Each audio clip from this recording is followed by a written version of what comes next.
Hey everybody, welcome back to the latest episode of the Rail Technology Magazine podcast. Today's guest, we have Elaine Clark, OBE, who became Rail Forum's General Manager in 2016, took up the role CEO in March 2019 and joined the Rail Supply Group Council back in March 2021. She was honoured with an OBE in the King's Birthday Honours 2024 for services to the rail supply industry. She's a candid, direct communicator who clearly cares about the people behind the industry and not just the policy. Elaine, welcome. Thanks for coming on. How are you? I'm good, thank you, Roy, and thank you very much for the invitation. Oh, you're welcome. The first guest was Lucy Pryor. The second guest was you, and it was just difficult with timing. But the first two people I think I wanted to get on this because you're both really well respected. You know a lot of people, and you got a lot to say as well. A lot that's good, and you're very protectionist about the industry that you serve. And I know Lucy really, really well, and she was a fantastic first guest for you Yeah, guys. she was. I caught up with her actually last month at Interchange. I'd not been to that event before. It was a great event, great time, and it was good to see her. And she said she'd had a lot of positive feedback. But today's about you. And you've been at the helm of the forum for several years now. As I say, from general manager to CEO, and now OBE to your name. For anyone who doesn't know the Rail Forum, though, how would you explain what you do in a single sentence at a dinner party? First thing I would say is it's not me, it's the team. Yeah. Because you said today's about me. Actually, no, it's not. It's about the Rail Forum and the team. Yeah. Any CEO, managing director is only as good as the team that they have with them. And from our perspective, from a Rail Forum perspective, it's very much about the team and how we work together to deliver for our members. So in a nutshell, what are we about? We are absolutely here to support our member organisations, all those organisations that are active in some way or another in the supply chain, whether it's on infrastructure, rolling stock, digital manufacturing, consultancy services, etc. Every single member is involved with the railway, and our role is to represent them, to support them, to connect them to each other, and to keep them informed about what's happening in the industry. And I think we would describe ourselves as the community that brings everyone together to enable us to work better together to deliver for the railway. So that's in a nutshell. And our sort of strapline of unleashing UK excellence, UK rail excellence together is really important. And it's a big community as well. I mean, how many members have you got now? About 400, just under 400. Wow.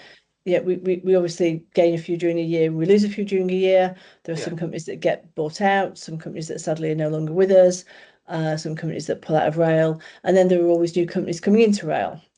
So around about 400. And that's grown really quite significantly, I feel like, over the last 5 years or so. I remember when I first Yeah, come across them. I think when I first joined the rail forum, we were about 130-ish. Right, wow. And one of the things at the time was that a lot of people thought that our members were just very local to our base in Derby. But actually that's not the case. Because when I arrived 10 years ago, that we had members that were in Essex and Kent and the far north up as far as into Scotland. So Yeah. we've always had those national members. But I think quite a lot of people hadn't realised that. So, when we communicated that no membership is for anybody, that I think that really helped to grow the membership because people realised that they could be members. Yeah. That's And it. then we changed the name, which helped as well. Yeah, I think that's where the preconception came from because it was the Derby Rail Forum, so Yeah, everyone assumed yeah, locally to Derby. yeah, But yeah, even I yeah, knew back then you had members nationally, and now you've got yeah. huge coverage across the UK. So if we go roll it right back then to the beginning, you've got an interesting origin story because your background is in chemical engineering, which is not an obvious path to running the UK's rail supply chain body. How on earth did you end up here?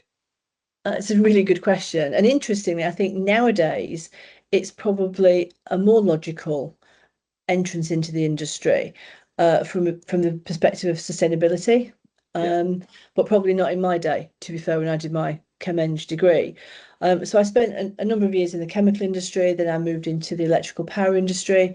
Spent most of my working life, to be fair, in power station type environment, so the big coal-fired power stations, Yeah. and then in the training and skills for that sector environment.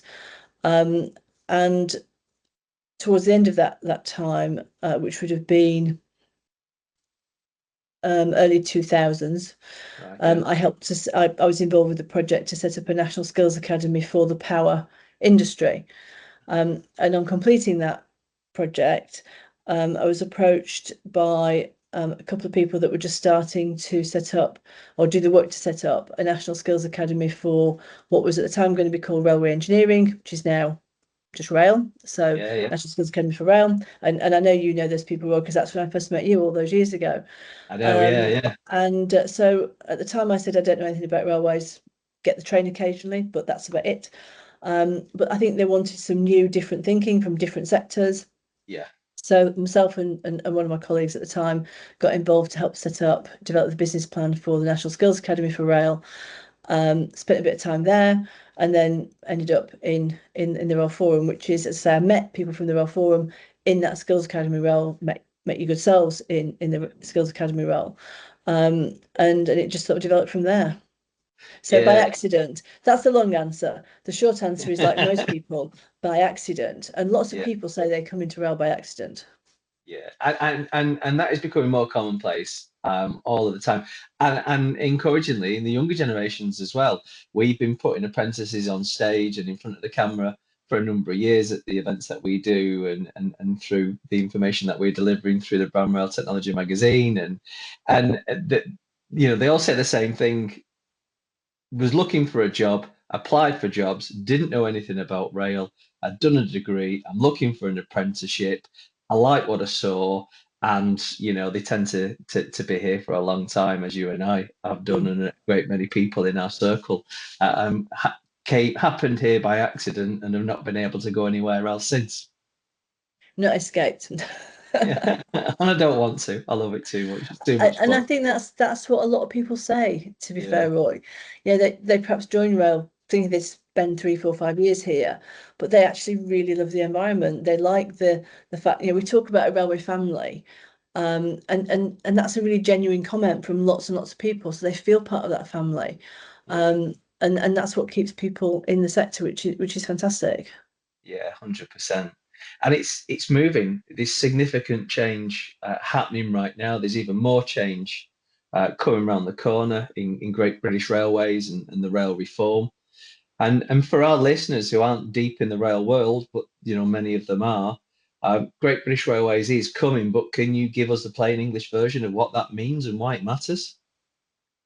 Um, I think in plain English terms, in one word, it's opportunity.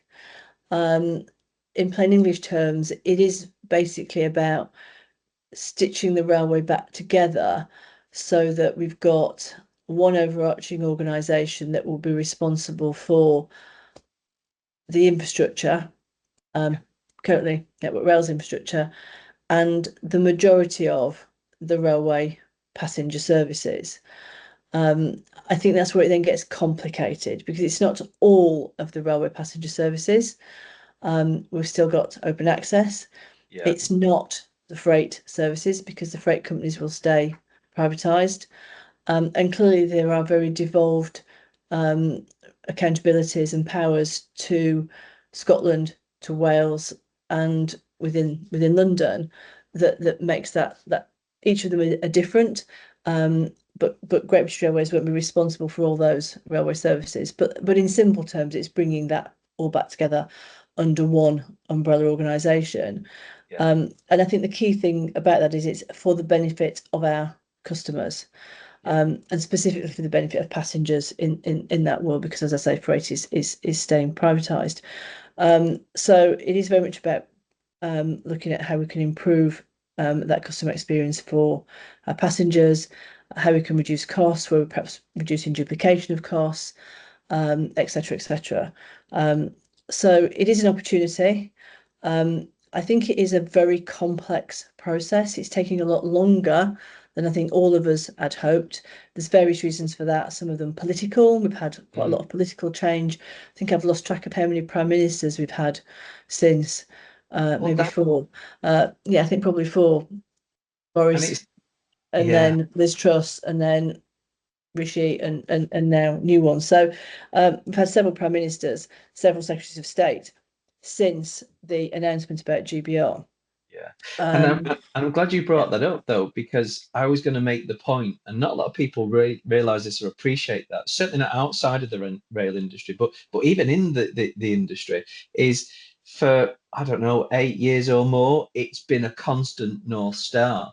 The transition towards something that we know today as Great British Railways. It wasn't a Labour thing, a Conservative thing. It's politically, it's been the baton has been passed on and the appetite has been there to continue to deliver it. It's just as you say, it's a very complex piece of work to deliver because essentially what we're doing is we're renationalizing what we privatized, I think back in 96, 97. And you know, we had one of the greatest rail industries in the world in GBR, although at the time it was, you know, underinvested towards the end, which is why they privatized it. But we've got a real opportunity, I think, here again to do something quite spectacular in the industry. yeah, and I think yeah, we'd all like to see it move faster. So there's political reasons why it hasn't, but there's also very very practical reasons. It is a really complex thing Mm. to research back together. You know, just looking at the various something as simple but as complex as the various safety cases that have to be made for the various operators on the railways, it is actually really complex.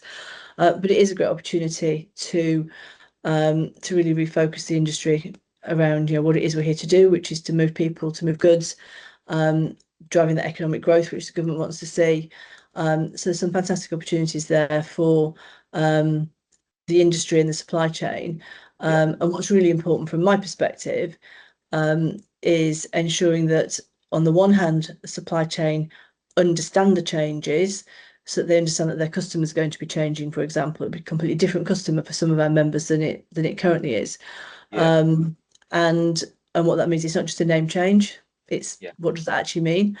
So on the one hand, understanding what's happening, but on the other hand, what's really important for me is that the supply chain has a seat at the table in terms of influencing how the organization is going to work in the future with its supply chain, because yeah, that's where we can get some real benefits for everybody. And it can be a real win-win-win situation. yeah, Um, and that's what we want to see. We don't want to see it become a continuation of the current with some of the current issues. This is a real opportunity to make it better for yeah. everybody. 100% agree. And I guess my next question is around something you said back in Railtex 2023. You described then the industry as being in a waiting game. 2 years Yeah. on, do you feel that has started to shift? Are your members still holding the breath? I know at the your late conference in late 2025, um, your members and event attendees heard from Shadow GBR Laura Shove urging the industry not to wait for GBR before making changes. What does she mean by that? And are you starting to see the supply chain really follow the North Star?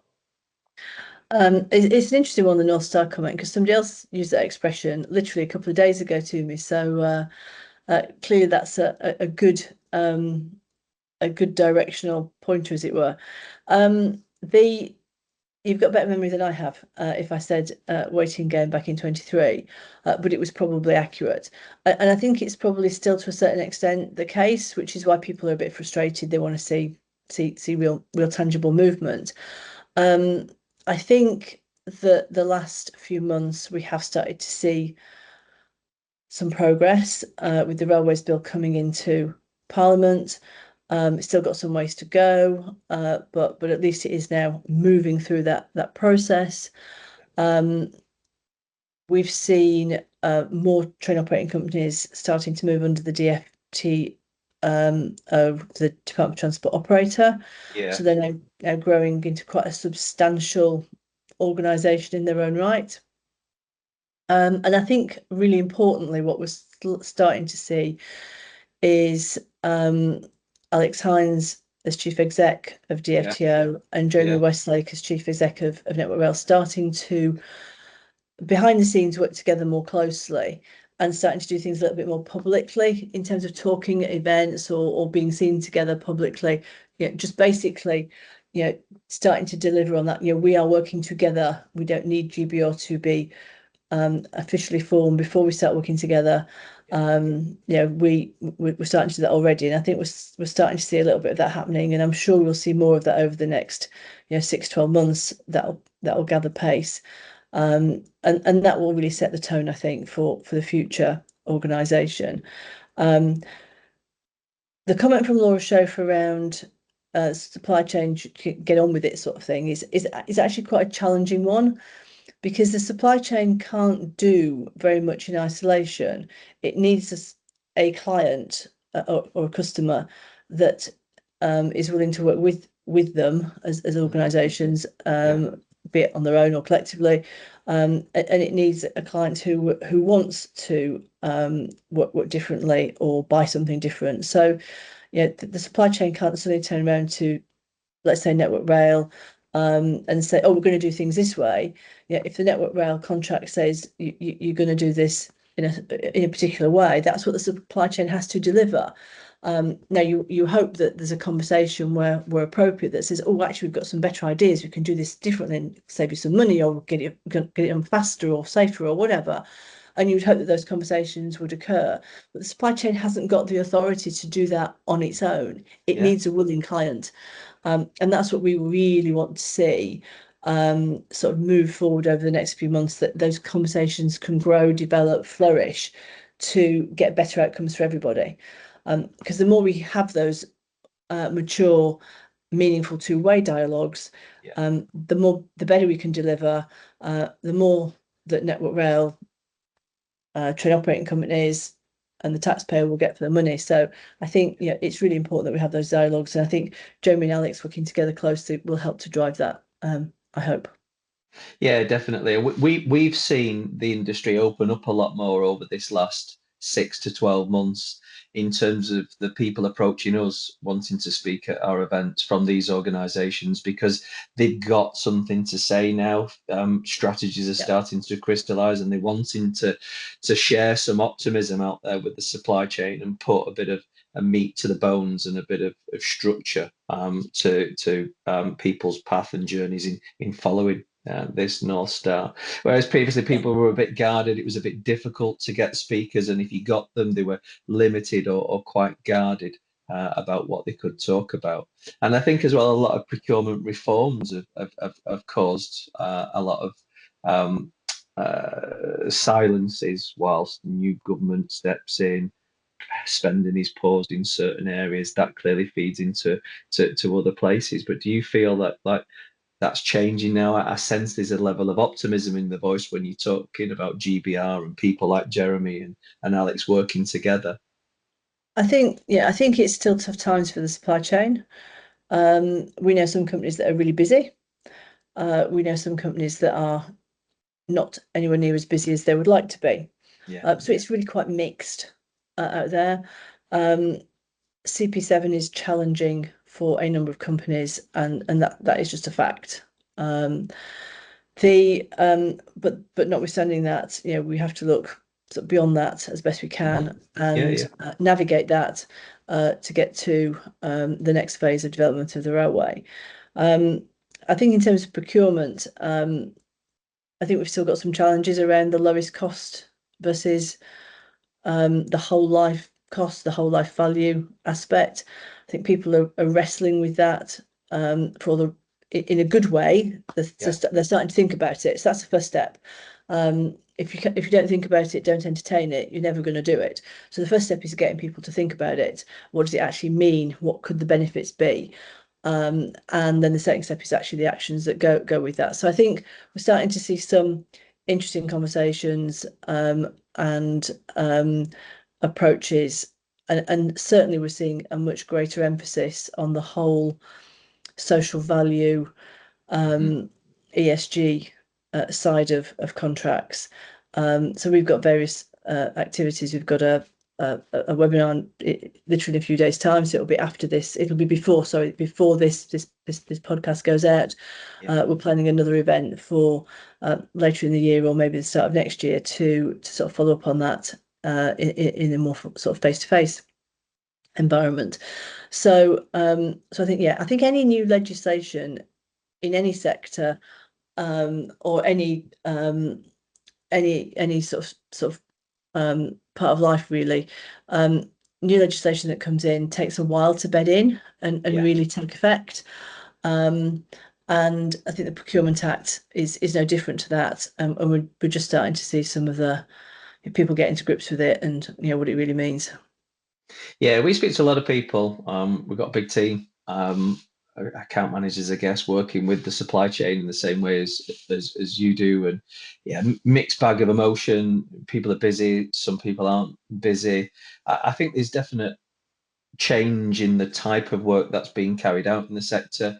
We're seeing a lot of inquiries coming in from the tech space, looking to maneuver into rail because they see there's a big opportunity. They can see that they can help with a lot of challenges and create a lot of opportunities for passengers in driving efficiencies for the operators, the infrastructure owners, but also as well with the contractors and the SMEs. We're seeing a lot of integration between suppliers and people not just wanting to pitch Network Rail, but wanting to pitch other organisations in the sector. But as an industry, we're infrastructure. We do need to build stuff and enhance what we've got and continue it to expand where government and policy will allow. And I think that's the frustrating point for those traditional suppliers who boots on ground build stuff, like to electrify lines. And it's equally as frustrating, I think, for the transport bodies who have got these business cases that they've been juggling for a few years now, and it's all there ready to go. They just need somebody to write a check and say, right, it's a fully funded scheme, let's go.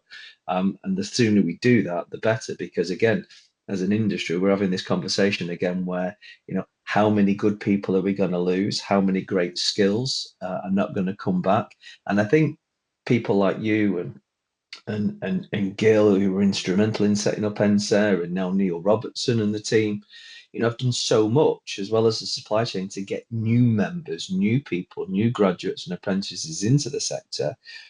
We don't want to lose them at this stage, do we? No, absolutely not. And I think, your comments about investing in infrastructure is really important. And that's why, that one of the things with Great British Railways, as part of the Railways Bill, is the development of a long-term rail strategy, and alongside that, a long-term rolling stock strategy. And it's actually a rolling stock strategy and infrastructure strategy, because it's the infrastructure that is needed to run that rolling stock. So those two strategies that clearly need to be in complete lockstep are really important, because that's what then starts to create, not just that underpins the vision of what the railway is about.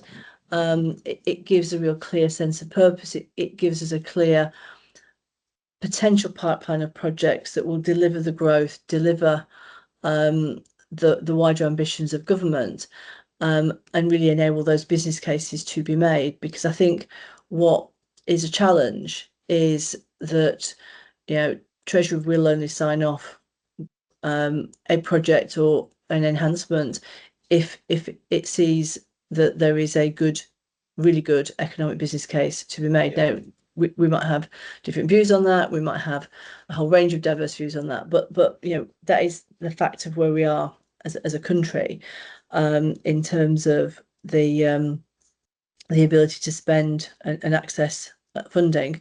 I think there's a lot that potentially could be done to access more private sector funding.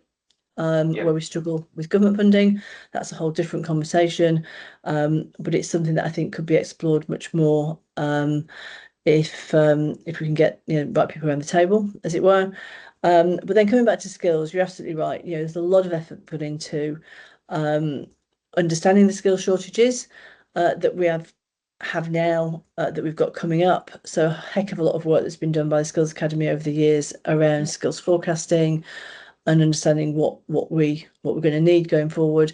A lot of work being done around apprenticeships and graduates, and it is incredibly frustrating when we see some of those skills now being lost because there isn't the work there. A really bad example, good example, depending on which way you look at it, is electrification. We know that we've lost some really significant numbers of electrification people over the last few months. And when the work does pick up and we end up then having to recruit new people, train new people, that's just really, really frustrating. And it's not at all the right message to be sending to young people. Come and have a great career in rail. There isn't actually a job for you. That's just not going to help us at all when we're competing with other sectors. And we are competing with other sectors. And we're competing with those sectors, whether it's in engineering or whether it's in the digital space that you just were referring to, Roy. We need those digital people, but are they going to come work in rail or are they going to go and work for Google? Yeah. If they see that that's a better opportunity. So, we've really got to make um, the rail industry attractive for those young people to join, Yeah. and looking at a whole range of ways in which we make it attractive. It's not about money, it's not about working environment, it's not about, is it a career for life? It's about all of those and Yeah. lots and lots and lots of other things as well. It's about the impact that it can have from a sustainability perspective, which is very, very important from a young people's perspective, much more than when I graduated with my chemical engineering degree. We didn't think too much about the environment in those days. Yeah. Yeah. Not Yeah. really, not compared to today. So Yeah. I talked to lots of young people who are really, really switched on by the whole social mobility, sustainability credentials of the railway. And we need to play to those. We need to play to those important topics. Um, they're much more important than perhaps, other things that we might assume are important. Yeah. And now, with these pressures everywhere, and AI is also one of those pressures. Mm. It's one of the biggest threats. It's also one of the biggest opportunities, since the smartphone. Since the smartphone revolutionized, everything that we do, the way we purchase stuff, and the transformation that's given the high street. We're big adopters of AI in our business.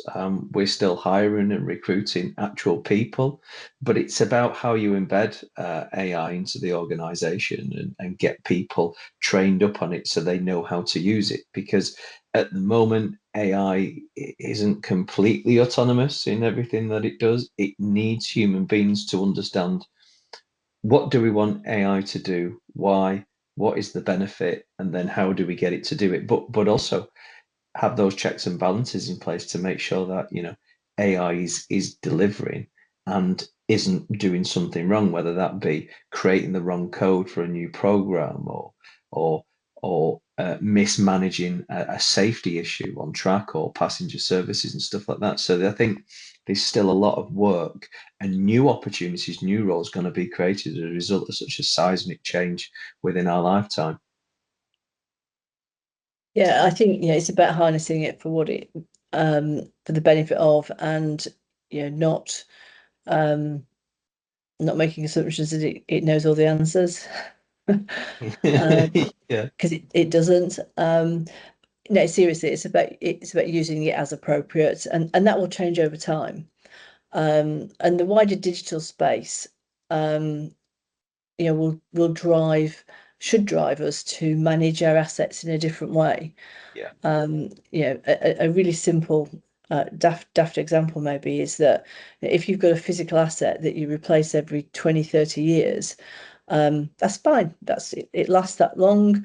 It's been proven to last that long technology-wise over many, many, many decades. So it gets replaced every 20 to 30 years. If Apple only upgraded the software in my iPhone every 20 years, I might be quite happy about that because it drives me mad, probably like it drives everybody else mad when, oh no, another update. But they update it every few days, every few weeks. That is causing us to have to rethink about how we manage yeah. some of the assets on the railway, and we're not necessarily always geared up for that. So we need to adapt and change so that we're managing it and it's not managing us. I think is the key thing. But that's just general digital. That's not AI. Yeah, yeah. And But yeah, it's about using it as a tool and seeing it as a tool to help, yeah, not necessarily the solution in its own right. yeah. And so there's a lot of change. You're at the center of a large hub of supply chain, of which many of those are SMEs. What advice are you giving as a forum to SMEs? How are you helping them? And what challenge what challenges are they coming to you with? I think in terms of challenges, that like most businesses, they've got this what I would class as the standard business challenges that all businesses have around their cost base. That might be at the moment in particular things like energy prices, could be employment costs. So they've got the same general business challenges that all companies have. I think specifically around rail for some companies, there's that waiting game that we talked about a little bit about a few minutes ago, which is um, we're still waiting for decisions around things like new rolling stock orders. Yeah, We've been waiting for a long time, and whether there's genuine reasons for that, or whether it's well, we're waiting for this, it's a little bit of an excuse. But whatever the reasons, we're still waiting, and that's not at all helpful for some of those companies. Um, the in terms of general support, it's short term, it's about providing opportunities to connect with their clients and their customers through events, through other things that we do, through other activities that we do. And a lot of those events are aimed at having, speakers that have got genuine opportunities. yeah, Tell us what your challenges are, tell us what your pinch points are, what your pain points are. How can, the supply chain help with those? So there's a bit of a short term or short to medium term, what are the opportunities right now yeah, that members can actually talk to you about and potentially pursue. And part of that is also about just understanding what those issues are and thinking about how they can position themselves for those potential opportunities. I think there's always a challenge, and there has been a challenge for a long time about getting innovation and new technology onto the railway. We've seen a little bit of improvement in that through the work that we've been doing with the product acceptance people, particularly in Network Rail. They've been really, really positive about working with supply chain to understand some of the blockers and barriers and really trying to move some of those things forward. yeah. And And we've I run a think number of cha we've, Rail, so we've run a number of challenges over the years in more the sort of freight and train manufacturing world, where again yeah, we've brought suppliers directly together with yeah, the OEMs, for example, to say what is it you're trying to achieve? What are the what is it you've got a problem with on yeah. trains? What is it that you need to see being done differently? So we're trying to provide those shorter term opportunities alongside keeping people abreast of what's happening with that longer term in terms of whether it's GBR or whatever it might be. Yeah, and I think at the center of all of that is collaboration in practice, because I think collaboration can be accused of being an empty word sometimes. People don't really understand what it is. Some people are extremely guarded about collaborating with other organizations. But you just talked about product acceptance there. I remember when I first joined the rail industry, and there was, it was very much go and get yourself approved first, and or this is what the supply chain thought anyway. It was go and get yourself approved first, or your products approved first, then your oven ready, then you can start supplying. But that was at a time where things were starting to change for me in the sector, and people were knocking on Network Rail's door with, you know, this year's widget, which is cheaper than last year's widget. Mm. But Network Rail still had a stock room full of last year's widgets, so they didn't need any more widgets. But they Mm. had a load of challenge statement Yeah, opportunities that they needed assistance with, the problems that they didn't know how to solve, and yeah, opportunities that where they didn't know how to get off the ground. And yeah, we've seen a lot of that as well, where you put the right yeah. people on stage in the room with people, conversations happen. Next thing you know, there's a product being created that didn't exist beforehand. And the next thing you know, it's being used on a live railway.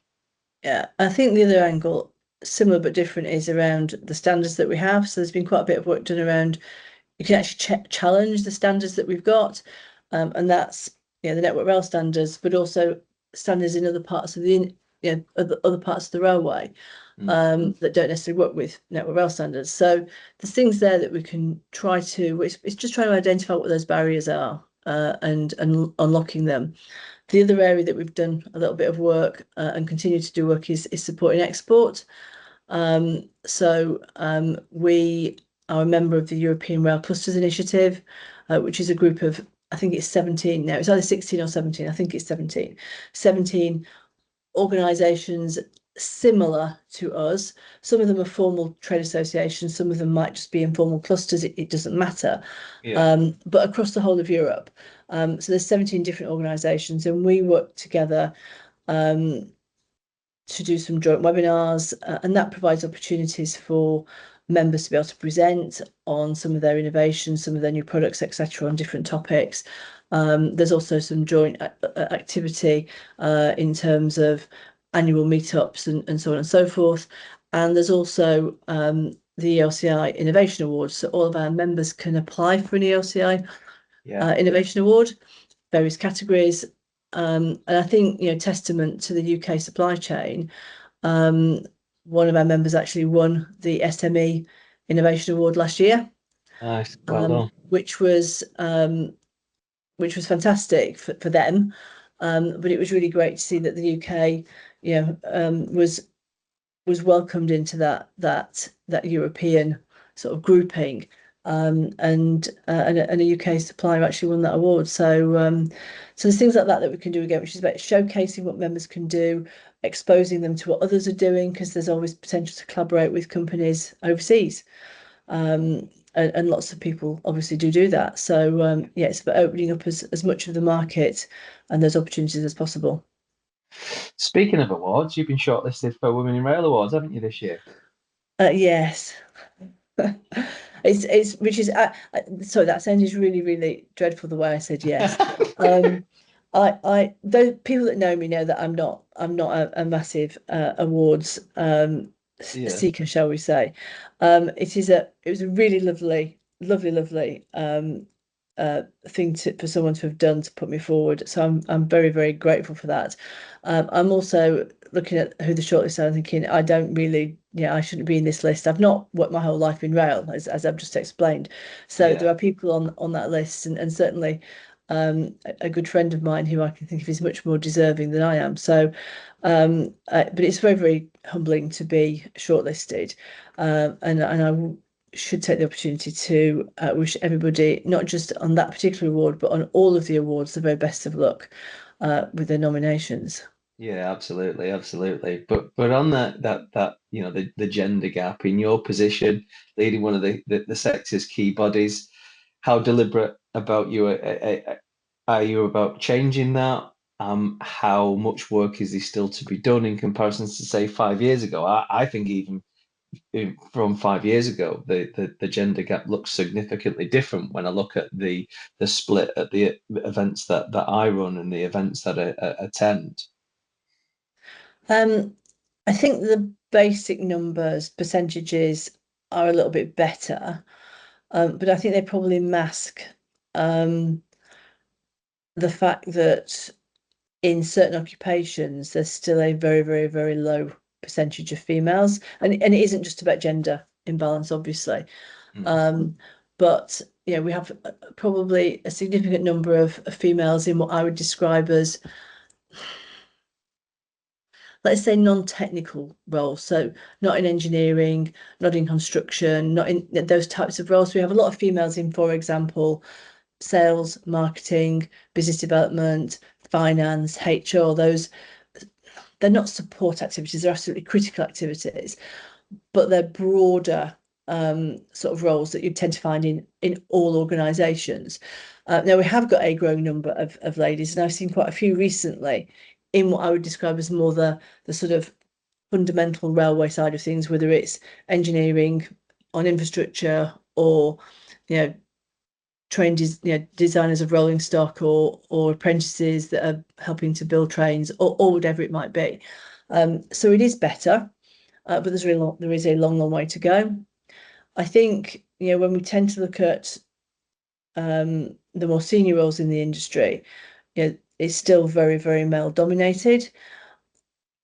I don't get quite so vocal perhaps as some people do about that, and that's probably more because I just looked at it and it's just going to take a little bit of time for people that have come through the industry that Yeah. might be now in the middle of their career, middle management, before they make that next step up into senior management. We need to make sure there are no glass ceilings and that people can actually progress regardless of where they've come from a social mobility perspective, or whether they're female, male, whatever. Yeah. Um, but it won't happen overnight, I guess, is what I'm trying to say. So I think so we have made progress, but there is still a long way to go. I think what is really important is that we really need to get the basics right, and we haven't always got the basics right in some parts of the industry. We ran an event recently where a couple of male speakers were actually talking about the lack of female facilities in certain places, and their basic facilities like toilets, etc., etc. So I think there's some basic things that we really do need to get right, and all of us need to just accept. We're in 2026. Yeah. We need to get those basic things right, um, and and ensure that the industry is welcoming for everybody, regardless of whether it's gender, ethnicity, whatever. Yeah. We want to represent the customer base that we serve. So I think that's the key to me. Yeah. 100%. And I, so I was going to say one other thing, which isn't always popular, but I should take the opportunity to say it. I yeah. think we do need to be a little bit careful that we don't. When I say we, I mean the big we, that we don't alienate some of our male colleagues. Um, Yeah. the majority of people in the industry are male, and that will probably be the case for some significant amount of time. If we get to a 50-50% gender split, 50% of the people in the industry will still be male. Yeah. I don't want us to switch those individuals off and have them feeling that they're not wanted, because Yeah. they absolutely are vital. Everything we do Um, has to be yeah. proportionate, doesn't it? So it has to be inclusive. So for me, it's about we have to include everybody. We want to be inclusive of everybody. And sometimes, I think we perhaps might inadvertently um, you know, almost disenfranchise some of our, really key male colleagues. I'm keen that we don't do that, because it's Yeah. absolutely inadvertent, and it's always a great intention. But I just really want to make sure we are inclusive of absolutely everybody Yeah. going forward. It's making the distinction of doing the right thing rather than being seen to be doing the thing that you Yes. think you should be Yeah. seen doing. Yeah. Yeah. Yeah. Yeah. Yeah. And on doing the right thing, though, Rail Safety Week, you're an industry lead for that. It's the biggest annual safety campaign in the sector. Um, it's important that we should have such a campaign about safety. What has that event and the industry's participation done to bake safety in even more than it was before, do you think? That was a good segue, wasn't it, that, Roy? It wasn't intentional. It was a good segue. So yeah, I mean, we inherited Rail Safety Week 3 years ago, and we're delighted to have done that. And we still work with the gentleman who actually set it up. And that's really important to us. Yeah, Alan. So Alan, That was, Alan yeah, Tarrant, yeah, great absolutely. guy. And Alan is on our steering group. So we have a steering group that is there to help steer, guide what the Yeah, key topics, what are the areas that we want to maybe focus on a little bit this year. And Alan is still very much involved with that. So it's like a lot of things. I mean, safety is absolutely critical to this industry. And it's critical 365 days a year, full stop. The the purpose of Rail Safety Week is just like we do with Apprenticeship Week and various other weeks. It shines that spotlight a little bit for a week, and it gives that little bit of oomph to, if we're going to do something, let's try and do something at the same time to get a little bit more sort of oomph behind the message, if you like. So last year we had about 250 companies who all did something during that week. And I think just getting people to think about it, to remind everybody of the importance of it, of safety, is really what it's about. We always say that companies should do what's right for them. So it's not prescriptive. It's not about saying you must do this training on this day. It's absolutely not about that. It's about what companies want to do that's relevant to them. And we have got a couple of themes this year for our Safety Week conference. But we're starting now to see people coming through and saying, we're going to be doing this, we're going to be doing that. We're going to be doing some podcasts like we did last year. Yeah. So a little bit of a plug for those. You'll see those coming out over the course of sort of late May and into June, and probably a little bit beyond that as well. And they were good sort of lead in and sort of reminder of the week. We'll be doing our Rail Safety Week conference as well. But it's very much for companies to get involved in whatever way they want to get involved, and use it as that bit of a springboard with their own, be it workforce, if it's an internal to them activity, or with their passengers. A lot of the talks get involved with passenger related safety. And of course, we have a lot of companies that get involved with the more sort of third party, our communities, beyond the passengers and beyond our workforce, with in particular young people who might trespass on the railway and don't understand the dangers. So we have a lot of companies that do stuff around going into schools, etc., etc., to educate young people. So all of that is really important, and I think some of that is also really important to the sort of the railway brand. If we want to attract people into the railway, the more we're seen as a force of positive in our communities, the more people will want to work for the railway. So I think there's a spin-off there as well. I agree. And that's why we're big supporters. And I've got to do a shameless plug here for Stuart and the team at Rail Safe Friendly, because they do some phenomenal work across the They do. country.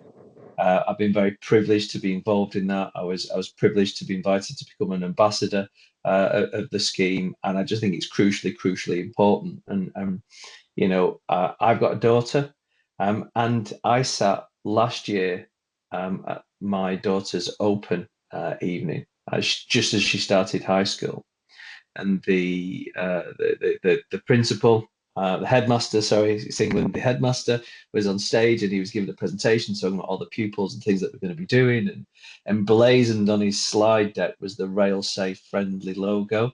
And I think, I didn't expect to see it in my hometown, although why not? I should do. And that just shows you, I think, the passion that they've got at the Rail Safe Friendly team and at Learn Live with Stuart and Natalie and everybody else. And it's getting absolutely everywhere. And like you say, it's another window, it's another entry point for people to learn about what the rail sector does and how it's important to everybody's life and livelihood.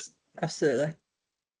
I think I could talk to you all day, Elaine. I've got so many questions I didn't get to answer. We just sort of, rolled with one question to another and went off piste a couple of times. But final question to wrap this up: if you could put one thing on the desk of the Transport Secretary tomorrow morning, one change that would make the biggest difference for UK rail, what would it be? Short term, sign off some of the new rolling stock contracts that we've been waiting on for a long time, because the industry is really struggling because we haven't got those coming through the system yet. And I think beyond that, let's really get that long-term rail strategy working for all of us, so that we don't keep having to have the conversation about the pipeline, and we don't keep having to have the conversation about what's next, because we know what that strategy looks like, and we can all plan for it. We can all invest for it, be it in technology or in our people. That would make a real difference. Elaine, thank you very much. Take care. See you soon.